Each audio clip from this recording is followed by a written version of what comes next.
Welcome back, everyone. Remember this Dilophosaurus? I painted it to go with my Jurassic World Rebirth T-Rex, but I didn't record painting it, so no video. But as luck would have it, I just got a new Hammond Collection Dilophosaurus, so we can make a video. Okay, actually, I got two Hammond Collection Dilophosaurus, so today's gonna be a Dilophosaurus double whammy video. We'll paint the second Dilophosaurus like the Jurassic Park novel Dilophosaurus, or at least one interpretation of it. While we're on the subject of Dilophosaurus paint jobs, Beasts of the Mesozoic Tyrannosaurus video enabled me to get a Beasts of the Mesozoic Dilophosaurus. So why don't you guys tell me how I should paint this guy? And I'll do that in another video. But 3 Dilophosaurus in one video is a bit much, so we'll save this guy for later. So first things first, as we normally do, we're going to base coat these guys with warm buff. And this step is both slow and boring, so I'll catch you guys once we get a little bit more into the meat and potatoes of this repaint. In the meantime, enjoy the palification of these Dilophosaurus. Okay, that didn't take as long as I thought. Even though this Dilophosaurus is green, it's not that green. So we're actually going to start by building up some browns on it. I just added some territorial beige to the warm buff that was already in my airbrush, and that gave me a really light brown. And I'm just incrementally adding some real brown to that same mixture until I'm happy with the brown that's on this Dilophosaurus. Once the Dilophosaurus is browned but not burned, we'll add some English ivy green. And because I don't want to go overboard on the green, I'm just going to dry brush that on. Using a dry brush to apply the green is slow going, but the results are worth it. But once we get to the head, we're just going to forget about the dry brush and just splotch that green right on there.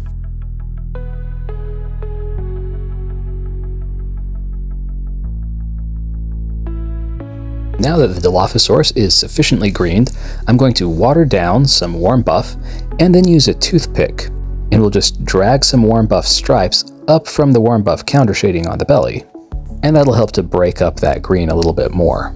It's just going to look like he has white stripes for a minute, but it's all part of the process. It won't look like this forever. And because I endeavor not to paint lopsided dinosaurs, we're going to paint the same application onto the right side as well. But we're going to do it at double the speed because we have other things to do and we haven't got all day. Painting both sides of the dinosaur the same way may seem repetitive, but it's the only way to prevent lopsidedness. Once we're done with all of those off-white stripes, we're going to go in and do some splotches. And those splotches are going to be the same green that we dry brushed on earlier. We'll do larger splotches in a higher density towards the dorsal side of the animal, and as we go from the dorsal to the ventral, we'll make those splotches smaller and more sparse. If we're lucky, this will just make it look like the green fades away as you get further from the back of the animal, and hopefully that'll make it look a little more natural. I guess we'll find out when it's done. But this Dilophosaurus isn't just browns and greens, it's got some color to it. And we'll add some of that color by painting the Dilophosaurus's namesake crests yellow. Usually, Golden Sunset is my preferred dinosaur yellow. But today, I'm using yellow ochre just to shake things up. Now onto my least favorite feature of the Jurassic Park Dilophosaurus, the frill. In an homage to the original novel Jurassic Park by Michael Crichton, the frill of the Dilophosaurus from Rebirth features spots like a leopard. And we are going to do our best to copy those spots onto the back of this frill. And for that, I am using a fun matte black. What makes matte black fun, you say? Today, that answer is spots. And these are just the beginning. Okay, I think that's as close as we're going to get it. Since we've only seen the Dilophosaurus in Rebirth from behind so far, everything from here on out is pure speculation. So I'm going to make the assumption that if the frill has spots on the back, it will have spots on the front too. It could turn out that I'm dead wrong, but that's what I'm going to do. But rather than straight up spots on the front of the frill, I'm going to add some rosettes as well. Because if spots are fun, rosettes must be a hoot. Now that all of my spots and rosettes are in place, I'm going to move that Dilophosaurus so I don't spray it with the orange. And now I'm going to do a light spray of orange on the frill, which won't completely obscure those spots, which is good since we just spent all of that time putting spots on it, but it will turn my hand orange. At least temporarily, but oh well, hands are washable. Now that the frill is starting to look nice and colorful, I'm going to stop painting it and start doing the crest some more. And I think they could use a little bit of red. So we're going to paint some bright red on the top of the crests and then fade that down into the rest of the yellow using some dry brushing. What a beautiful display structure.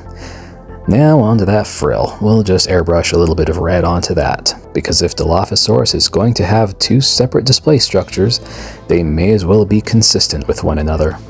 And now I'm going to go ahead and paint the folded frill portion with that same bright red. They were already pretty bright red to begin with, but then I base coated them with the warm buff. Captain Hindsight strikes again.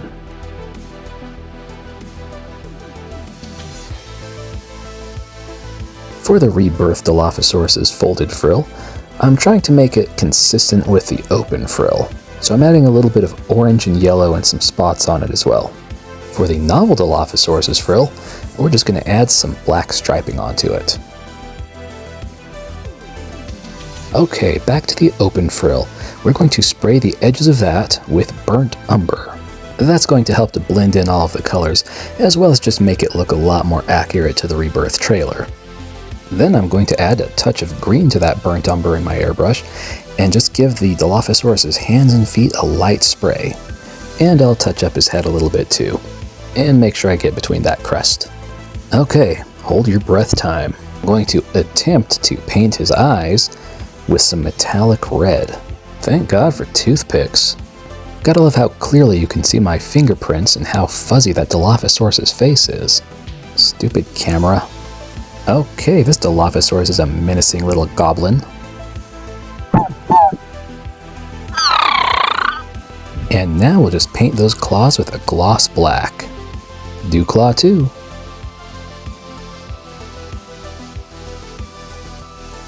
Spiffy. Well, I don't know about the front since we haven't seen it, but I think I nailed this Dilophosaurus from behind. Okay, on to Dilophosaurus number 2. Since we have already previously base coated this Dilophosaurus in warm buff, we're just going to go ahead and spray some yellow ochre on it. In the novel, Michael Crichton describes the Dilophosaurus as being yellow with black spots like a leopard with bright red crests. And now that this Dilophosaurus is yellow, we can add those leopardy spots. So why the hell am I putting stripes on it? Well, the answer to that is that my Dilophosaurus is based on Ted's interpretation of the novel Dilophosaurus from Jurassic Park Compound on YouTube or the Jurassic Junkie on Instagram, and the spots kind of form off of those stripes. It'll look cool, trust me. So now we just need to take that toothpick and the fun matte black and just add all of those spots. And slowly but surely, our Dilophosaurus will start to look leopardy. While the Dilophosaurus is a tiny little feller in the movie, in the novel, it's large enough to lift up Dinis Nedry by biting him on the skull, after eviscerating him, of course. While not quite as large as the Amber Collection Dilophosaurus, the Hammond Collection Dilophosaurus is still not nearly as tiny as the Dilophosaurus from the movie, so I don't think it's a bad choice for a novel Dilophosaurus, especially since the Amber ones are, a little pricey. Okay, now to further fulfill the description of the Dilophosaurus from Michael Crichton's book, and paint those crests red. And maybe the whole head and face too, because why not? If this red looks a little bit bright to you, well, it's no coincidence. The color of this red is bright red. I'm going to add some patterns on the crest in black now, because nothing says display structure quite like contrast. And this black contrasts beautifully with that bright red. In addition to patterns on the crest, we're going to add some patterns onto the face too. And slowly but surely, the face is going to actually start looking a lot less red. Or at least a lot less bright red. As of now, I have switched from black to burnt umber. And I'm going to paint the back of the head with burnt umber and then kind of blend that towards the front of the snout. There's still going to be a little bit of red on there, but nothing like the bright red on the crests. And I'm doing the same thing now, but using the airbrush. And that's really going to help to tie in both the red color, the burnt umber, and the stripes on the Dilophosaurus's face.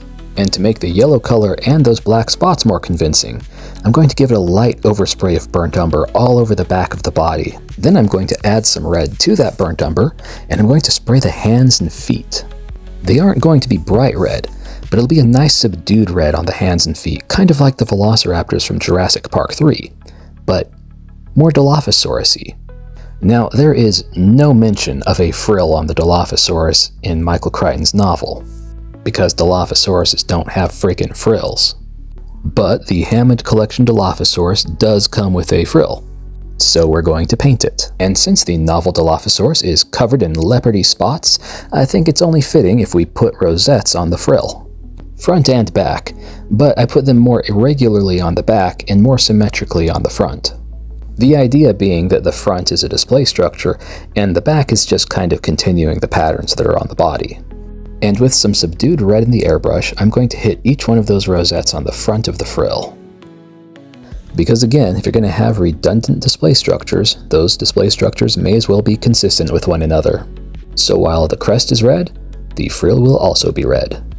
Ish.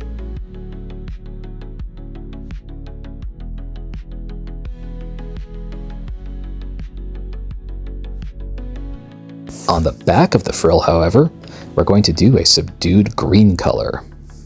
Subdued green? What the hell, you may say? Well, I'm actually also going to be doing the belly and throat of the Dilophosaurus with that same subdued green.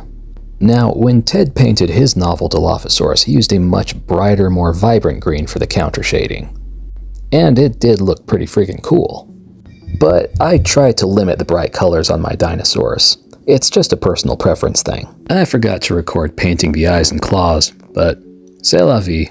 Time for Dilophosaurus glamour shots.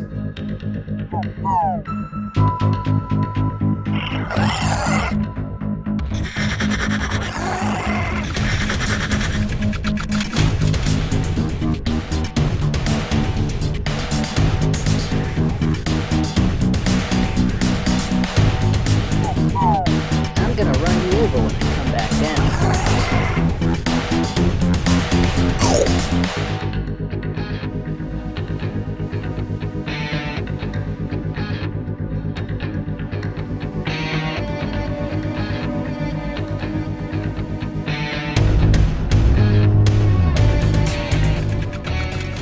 Well folks, that is the end of this video. If you're bored and you've got time to kill, I've got plenty more videos for you to enjoy. And if you fancy either of these Dilophosaurus and want to add them to your collection, I'm going to put them both on Etsy after this video, so check that out if you'd like. If you enjoy my content, don't worry, I have plenty more dinosaurs to repaint, so there is more coming down the pipe.